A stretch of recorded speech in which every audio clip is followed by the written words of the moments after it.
Pee-wees to pros, it's been America's game for generations. But when it comes to the safety of our kids, is the risk of concussion too great? Could the tide of opinion be changing? There's nothing more exciting than larger-than-life athletes grinding it out on the gridiron. And not just at the professional level. Parents all around the country put their children in football at very early ages. And while the pros can make millions of dollars, for many, the cost of playing at any level may be too high of a price to pay.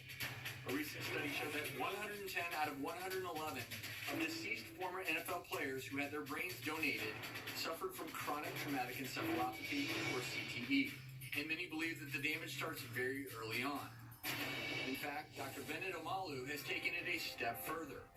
A neuropathologist and expert in the study of the effects of concussions, and the man played by Will Smith in the movie Concussion, says that no one should play football until the age of 18. And letting children play football is the definition of child abuse. He has a new book entitled Truth Doesn't Have a Side, My Alarming Discovery About the Danger of Contact Sports. Please welcome neuropathologist Dr. Bennet Omalu to the show.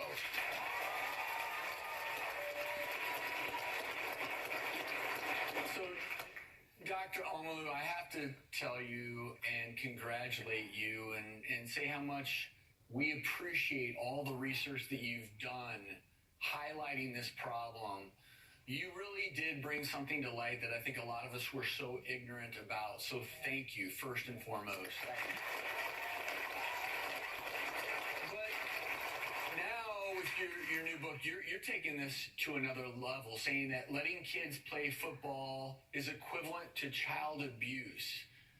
Well, the basic fundamental definition of child abuse is the intentional exposure of a child to the risk of injury.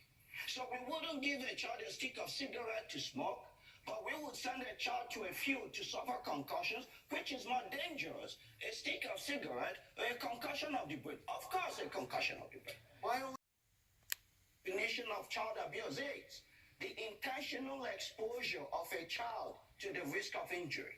So we wouldn't give a child a stick of cigarette to smoke, but we would send a child to a field to suffer concussions, which is more dangerous. A stick of cigarette or a concussion of the brain. Of course, a concussion of the brain. My only concussion playing football I played in high school was playing flag football before high school. That's the only concussion I had. So the issue is there. Flag football, you're still running around. You can fall, you can run into somebody, and you don't have a helmet on. And there's no way to eliminate risk in any sport. Quite frankly, there's no way to eliminate risk, period. You can slip on the ice, bang your head, have a concussion. Correct. But there are many sides to the story. Lacrosse. And I guess I have a question, too, Doctor, about the age, because you said these children shouldn't play football until they're the age of 18, but we know that a lot of adults have had CTE from playing football as well. So why draw the line at 18? My position, this is America. You don't tell an adult how to live his life. Adults are free to do whatever they want to do. If they want to practice worship the Lord, good for them, but not our children. And why 18? Your brain is not fully developed until you're 18 to 25. Children should engage in the non-contact sports, swimming, track and field, volleyball, basketball, table tennis, lawn tennis. These games, non-contact, will give your child everything football will give your child, but even more. These games will protect your child's mind and your child's intellect. And I will say, as all the data has come out, I look back and say, thank goodness I grew up playing basketball and not football. But having said that, it is one of the most popular sports nowadays. And I want to bring another side into this conversation because kids are still playing. Yeah. And he's a former NFL star who's experienced the effects of CTE personally and still coaches football. Please welcome Kyle Turley to the show. Because Kyle, I imagine you agree with so much of what Dr. Omalu is saying. And yet the obvious question is, how do you reconcile your own journey dealing with the effects of CT, and yet you coach kids playing football? Talk to us about how and why. Well, I love the game.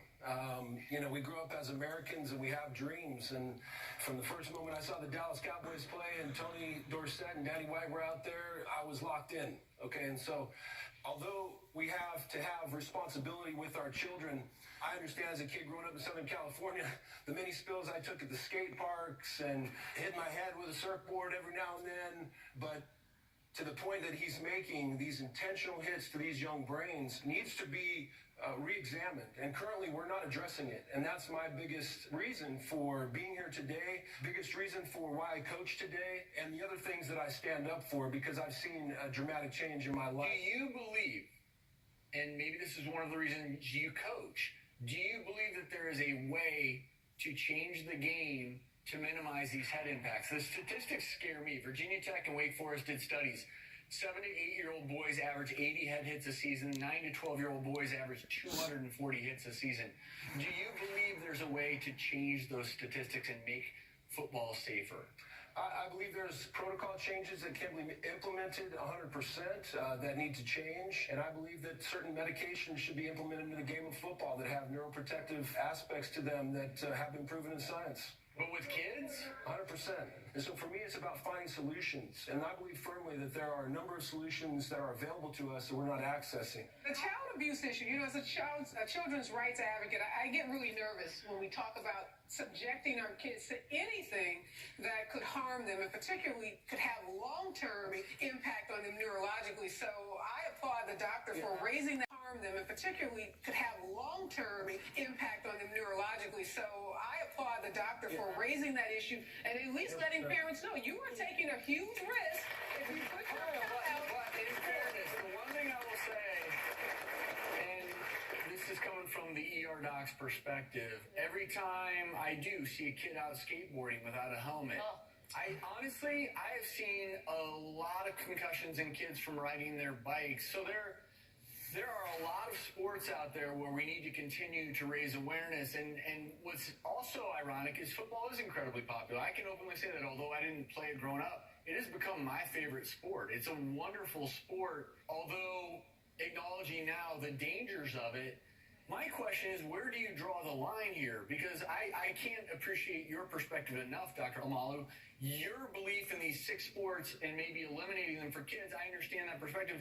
But from an attorney's perspective, from a mother's perspective, where do you draw the line? Do you just sit there and say, okay, well, playing soccer, even though there's headers, and we know that can lead to these many concussions, but that's safe enough.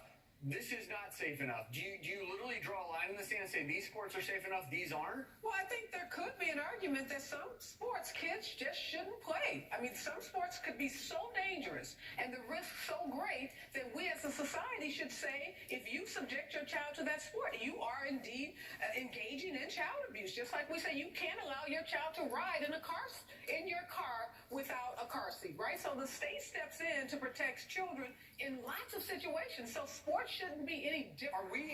Are we in a day and age, as the research continues to mount, where, and Cal, you may as a former player have a perspective on this, where we move towards flag football for youth, where literally, like Dr. Omalu suggests, kids aren't playing contact football in the traditional sense until they get to college and are of 18 years of age? 100%.